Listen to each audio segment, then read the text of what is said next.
प्यारे बच्चों नमस्कार, बहुत बहुत स्वागत है आप सभी का।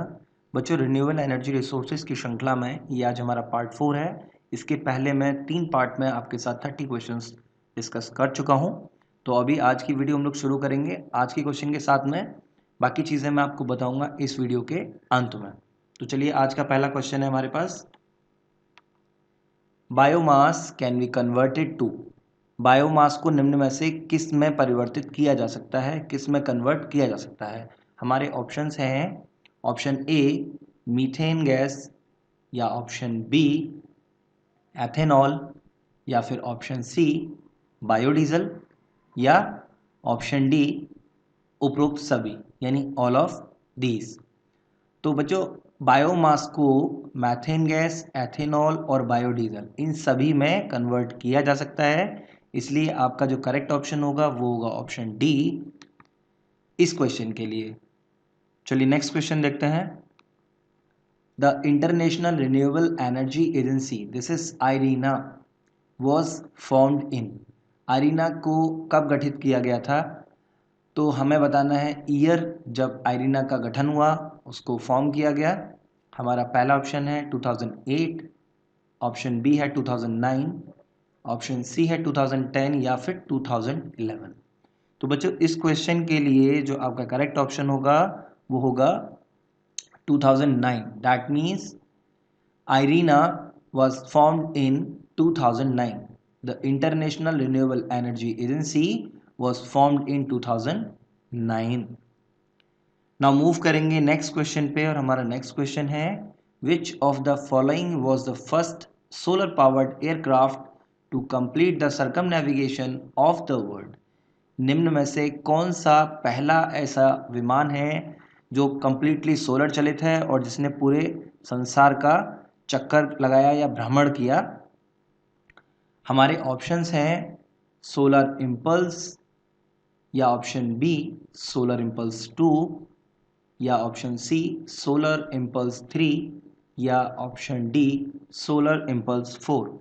तो बच्चों इस क्वेश्चन के लिए आपका जो करेक्ट ऑप्शन होगा वो होगा option B, that is solar impulse 2 is the first solar powered aircraft to complete the circumnavigation of the world. Now move करेंगे नेक्स्ट क्वेश्चन पे, और हमारा नेक्स्ट क्वेश्चन है following is true for biomass and biofuels.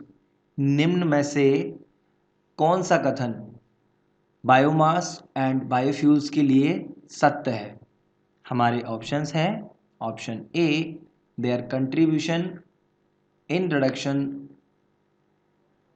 In CO2 emission is limited, या फिर option B both emit large amount of air pollution when burned, या option C they consume large amount of water, या option D all of the above। बच्चों इस question के लिए जो आपका करेक्ट ऑप्शन होगा वो होगा option D, that means there contribution in reduction in CO2 emission is limited, यानी कि इनका CO2 कम करने में जो कंट्रीब्यूशन है वो बहुत ही कम होता है। दूसरा both emit large amount of air pollution when burn, जब दोनों को ही जलाया जाता है यानी बायोमास या बायोफ्यूल्स, तो दोनों ही क्या करते हैं, एयर पोल्यूशन करते हैं बड़ी तादाद में।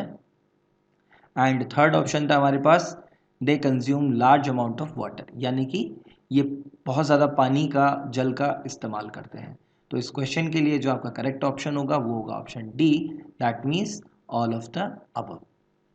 नाउ मूव करेंगे नेक्स्ट क्वेश्चन पे, और हमारा नेक्स्ट क्वेश्चन है direct solar energy is used for. निम्न में से किसके लिए सौर ऊर्जा को सीधे ही इस्तेमाल किया जाता है। हमारे ऑप्शंस हैं वाटर हीटिंग, या डिस्टिलेशन, या ड्राइंग, या फिर ऑल ऑफ द अबव, यानी कि उपरोक्त सभी। तो बच्चों सौर ऊर्जा का उपयोग इन सभी के लिए किया जाता है, इसलिए हमारे करेक्ट ऑप्शन होगा all of the above. Direct solar energy is used for water heating, distillation and drying. So option D is the correct answer. Now next question देखेंगे। The power from the sun intercepted by the earth is approximately, earth के द्वारा सूरज से आने वाली रोशनी का वह भाग जो अर्थ कैप्चर कर लेती है, होल्ड कर लेती है, निम्न में से कौन सा ऑप्शन है वो हमारा? तो हमारा पहला ऑप्शन है 1.8 मल्टीप्लाई 10⁻8 मेगावाट, या फिर 1.8 मल्टीप्लाई 10⁻11 मेगावाट, या फिर 10⁻14 मेगावाट, और ये 1.8 सबके साथ में कॉमन है ना। तो ऑप्शन डी है 1.8 मल्टीप्लाई 10⁻17 मेगावाट। तो बच्चों इस क्वेश्चन के लिए जो आपका करेक्ट ऑप्शन होगा वो होगा option B, that is 1.8 multiply 10⁻11, this is 10⁻11 megawatt, okay, is the energy that is intercepted by the earth from the sun. Now next question हमारे पास है, the following is indirect method of solar energy utilization. निम्न में से कौन सा सौर ऊर्जा को सीधे ही हम लोग जिसमें इस्तेमाल नहीं करते हैं के लिए एक मेथड है? तो हमारा पहला ऑप्शन रहेगा विंड एनर्जी, या फिर बायोमास एनर्जी, या ऑप्शन सी वेव एनर्जी, या फिर ऑप्शन डी उपरोक्त सभी। तो इस क्वेश्चन के लिए बच्चों जो आपका करेक्ट ऑप्शन होगा वो होगा option D, that is all of the above, यानी wind energy, biomass energy and wave energy is the indirect method of solar energy utilisation. Now देखेंगे नेक्स्ट क्वेश्चन क्या है हमारे पास। A liquid flat plate collector is usually held tilted in fixed position facing dash if located in northern hemisphere. Liquid flat plate संग्राहक को उसकी सामान्य अवस्था से थोड़ा टिल्टेड यानी कि तिरछा हम रखते हैं यदि वो नॉर्थन हेमिस्फीयर में लोकेट हो तो हमारे करेक्ट ऑप्शन को हमें सेलेक्ट करना है इस केस में, और हमारे ऑप्शंस हैं option A north, option B south, या ऑप्शन सी ईस्ट, या ऑप्शन डी वेस्ट। तो बच्चों इस क्वेश्चन के लिए जो आपका करेक्ट ऑप्शन होगा वो होगा option B, that is south, facing south if located in northern hemisphere. बच्चों आप देखेंगे नेक्स्ट क्वेश्चन। नेक्स्ट क्वेश्चन है आपके पास, the collection efficiency of flat plate collector can be improved, यानी फ्लैट प्लेट कलेक्टर की संग्राहक इफिशियंसी को, क्षमता को इम्प्रूव किया जा सकता है निम्न में से किसके द्वारा? हमारे ऑप्शंस हैं putting a selective coating on the plate, या option B evacuating the space above the absorber plate, या option C both option A and option B, या फिर ऑप्शन डी निम्न में से कोई नहीं। तो बच्चों हमारा करेक्ट ऑप्शन है इस क्वेश्चन के लिए option C, that is both A and B. By putting a selective coating on the plate and evacuating the space above the absorber plate, the efficiency of flat plate collector can be improved. Now बच्चों देखेंगे next question क्या है हमारे पास। Next question है the efficiency of various types of collectors dash with dash temperature.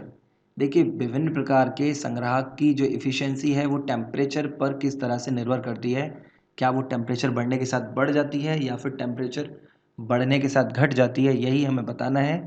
और हमारे options हैं ऑप्शन ए बढ़ जाएगी यदि टेम्परेचर घट जाएगा, है ना, इंक्रीज व्हेन टेम्परेचर डिक्रीजेस, या इफिशिएंसी घट जाएगी जब टेम्परेचर बढ़ जाएगा, या फिर रिमेन्स द सेम, टेम्परेचर बढ़ने पे भी उस पर कोई फर्क नहीं होगा, या फिर depends upon type of collector, या वो इस बात पर निर्भर करती है कि जो कलेक्टर है वो किस प्रकार का है।